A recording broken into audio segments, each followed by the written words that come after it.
Buenos días, Miss. Buenos días, compañeros. El día de hoy mi grupo conformado por Diego Madueño, Pamela Munares, Valeria Rojas, Yanela Vargas y quien le habla, Diana Angulo, les vamos a exponer un poquito acerca del personaje que hemos elegido en esta oportunidad. Hemos sacado este personaje de la película Fragmentados. Este personaje se llama Kevin. Más que todo la película trata sobre un hombre que tiene 23 personalidades, que va a secuestrar a 3 jóvenes y las va a tener encerradas en su sótano, ¿no? Y ahí ellas van a poder observar las personalidades que el mismo protagonista va a empezar a manifestar. Como ya lo mencioné, Kevin tiene 23 personalidades, pero las más destacadas es la de Barry, que es un futuro diseñador de moda, Dennis, que es un obsesivo compulsivo, Hedwig, que es un niño juguetón de 9 años, y Patricia, que es una mujer que demuestra mucha autoridad y también tiene una conducta amable. Ahora vamos a hablar un poco sobre la historia psicológica de Kevin. En los datos generales encontramos, por ejemplo, el nombre, ¿no? El nombre que es Kevin Wendell Crump, el estado civil es soltero y el lugar de residencia es Pensilvania.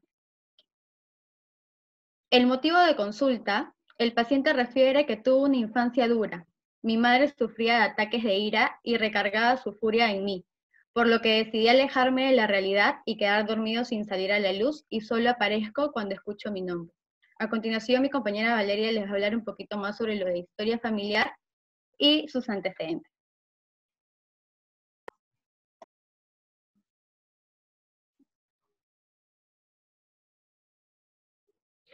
En la historia familiar vemos que durante su infancia perdió a su padre, quien falleció en un accidente de tránsito. Al mismo tiempo, Kevin sufría de maltrato físico por su madre y psicológico, aunque es difícil determinar si esto sucedía después de que falleció su padre. Una de las personalidades, como es Dennis, menciona que todos tenemos dificultades y que tenemos que aceptarlo, justificando todo lo que le sucedió de niño. En sus antecedentes, en Kevin coexisten 23 personalidades. El que más interactúa es Dennis, un hombre con trastorno compulsivo que goza de ver bailar a mujeres desnudas, pero su obsesión por la limpieza es aún mayor. Patricia, una mujer con mucha autoridad y extrañadamente educada y serena. Y por último, Hedwig, quien tiene 9 años y que cesea. Son estas las 3 personalidades más que interactúan dentro del caso. Cada persona que coexiste en Kevin tiene diversos estilos de vida, conforme a cada una de sus diversas identidades. Después de ello aparece Barry, que es el único que goza de poder salir a la luz, y tiene un buen sentido del orden y la responsabilidad. Al final desarrolla su última personalidad, que es la número 24, que es llamada la bestia. Es la personalidad final y la más peligrosa, por la cual todas las demás personalidades coexisten y trabajan entre ellas, dispuesta a asesinar a cualquier ser humano que él considere que no haya sufrido en su vida. A continuación, mi compañera Yanela le hablará un poco sobre los diagnósticos.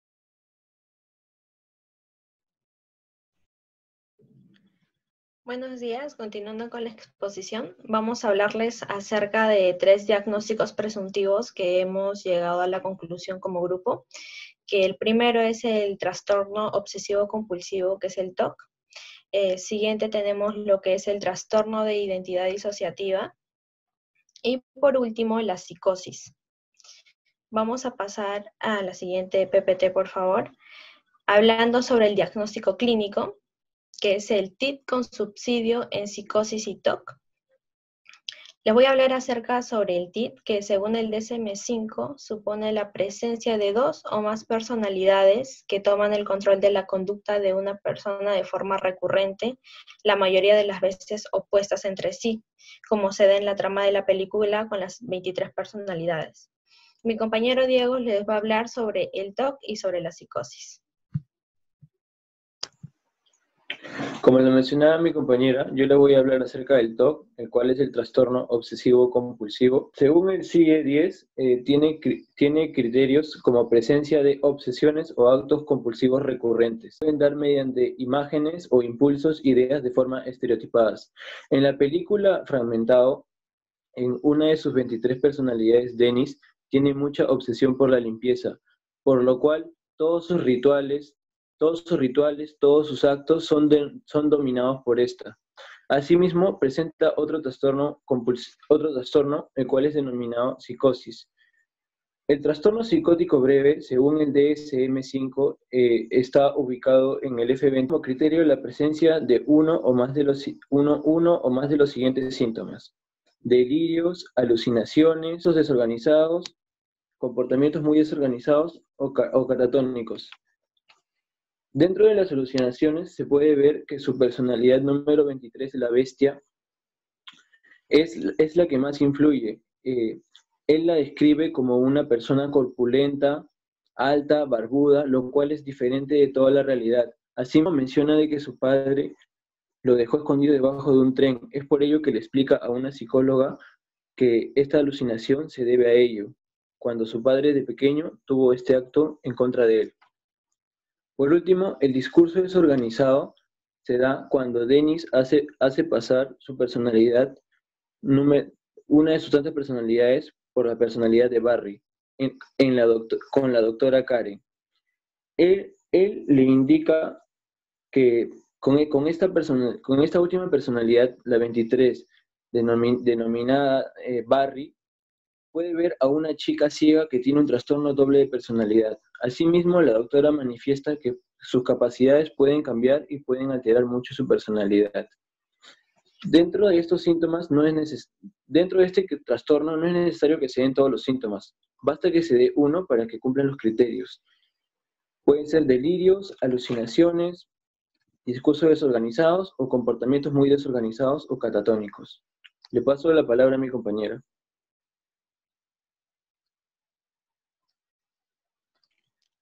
Bueno, continuando con la exposición acerca de los diagnósticos, yo les voy a hablar acerca del TID, que es el trastorno de identidad disociativa.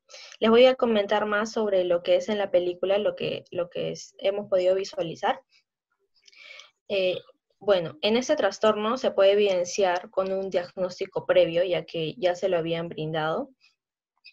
Es que Kevin, el protagonista, tiene dicho trastorno, ya que cuenta con 23 personalidades, lo que conlleva que el TID tenga subsidio con la psicosis y el TOC.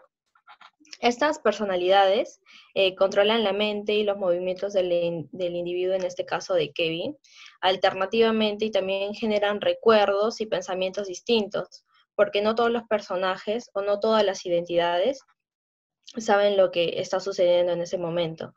Por ejemplo, es el caso de Hedwig, que es el niño, que en este caso Patricia y Dennis, son los que le comentan a este niño Hedwig que el número 24 de las personalidades, que es la bestia, va a llegar, pero para que ya no le hagan sufrir, para que proteja todas las identidades, ¿no? Voy a hablar acerca del trastorno obsesivo-compulsivo. Este abarca las 23 personalidades. Asimismo, tiene como principio que el personaje Dennis es muy apegado a la limpieza. Es por ello tanto que todos sus actos que hace en la película son relacionados a ellos de forma obsesiva, como se menciona. Asimismo, por otro lado, la psicosis dentro del DSM-5 se ubica en el F23, el trastorno psicótico breve, el cual tiene como criterio la presencia o uno de más de los siguientes síntomas. Ojo, no es necesario que cumpla los 4 síntomas, basta que cumpla uno para que sea considerado como tal: delirios, alucinaciones, discurso desorganizado, comportamientos muy desorganizados o catatónicos. El personaje, dentro de las alucinaciones, descubre que tiene una última personalidad no considerada, la 23, la cual es denominada la bestia. Este le hace pensar de que esta personalidad Dentro de esta personalidad, todos sus pensamientos están debajo de un tren. Como yo lo había mencionado antes, él tiene este pensamiento debido a que su padre, cuando era muy niño, lo abandonó dejándolo en los rieles. Asimismo, esta personalidad lo hace creer al personaje principal llamado Kevin, que es una persona corpulenta, alto, de barba, lo cual es todo lo contrario en la vida real. Continuando con lo que son diagnósticos, ya en la parte final, con el diagnóstico diferencial, se concluye con el diagnóstico de trastorno de identidad disociativa, que es el TID, cuyo diagnóstico diferencial es el trastorno psicótico, según el DSM-5, ya que cumple con los criterios diagnósticos, el cual tiene 23 personalidades. Con la bestia, claro, llegarían a ser 24. También nos inclinamos hacia la idea de que el personaje, por tener este tipo de trastorno, tiene comorbilidad a presentar rasgos de trastorno obsesivo-compulsivo y rasgos psicóticos. Por lo ya mencionado anteriormente, en el caso de Dennis, que le obsesiona la limpieza y tener un orden absolutamente en todo lo que ve, así como lo hemos podido visualizar cuando ha ido al consultorio de la doctora, así como también cuando intentó abusar de una de las mujeres que tenía encerradas en la azotea. La chica se tuvo que orinar para que Dennis tuviera asco y así poderla dejar, ¿no? Para que ella no abusara de ella. También, como el último personaje, que es la bestia, como ya había mencionado mi compañero Diego, que al final de la película toma el mando de todas las personalidades, cuyo objetivo es el cuidar y proteger a Kevin, así como se lo da a entender a todas las anteriores personalidades. Gracias. Le doy el pase a Pamela. Ahora yo les voy a hablar un poco sobre el plan de consejería, que si bien es cierto, en principio es totalmente importante, ya que va a definir la manera de cómo nosotros como psicólogos vamos a poder intervenir. Recordemos que esto, al ser un caso ya más psiquiátrico, tiene que ser de manera integrativa, obviamente trabajada. Es por ello que el plan de consejería va a ir ligado directamente al paciente, pero también hacia los que los rodean o hacia sus cuidadores primarios. En este caso, el plan de consejería va a empezar con los datos generales, va a seguir con la fundamentación, que va a ser básicamente la razón de ser del plan. Vamos a poner la descripción del problema, donde en la descripción del problema se va a ver causas, problemas y posibles soluciones. Las bases legales, que es fundamental porque es de acuerdo a ello lo que nuestra labor va a poder ser valorada y obviamente va a tener un nivel de confiabilidad alto.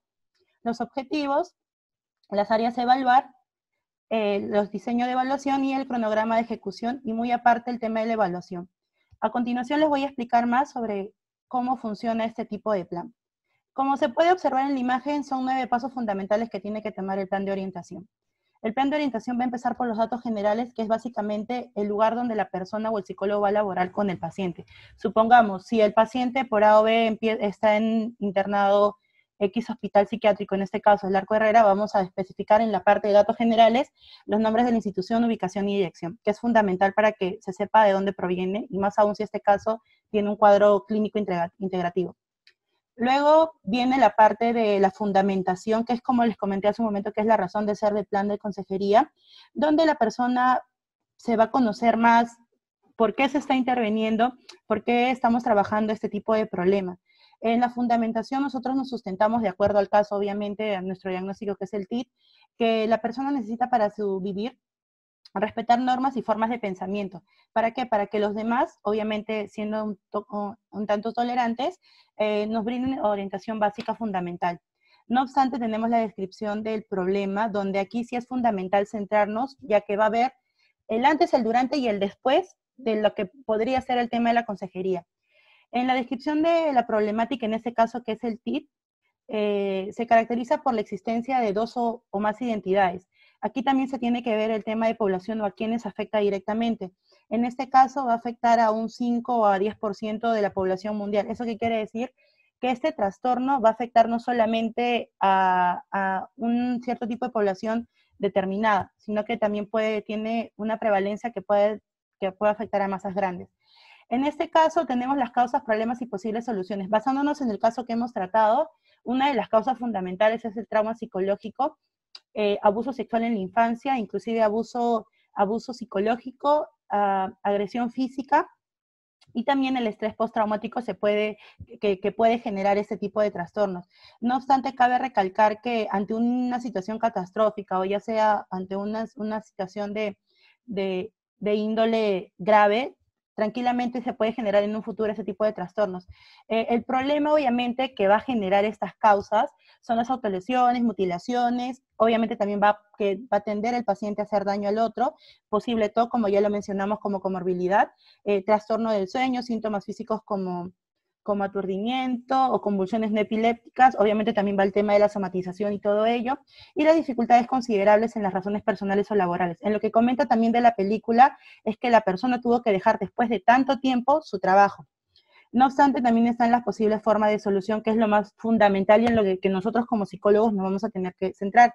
En las posibles formas de soluciones, la fundamental, que es la más importante, es buscar la ayuda para poder nosotros encontrar recursos fundamentales para poder intervenir en el caso del paciente. Que si bien es cierto, como lo mencioné hace un momento, al ser un problema ya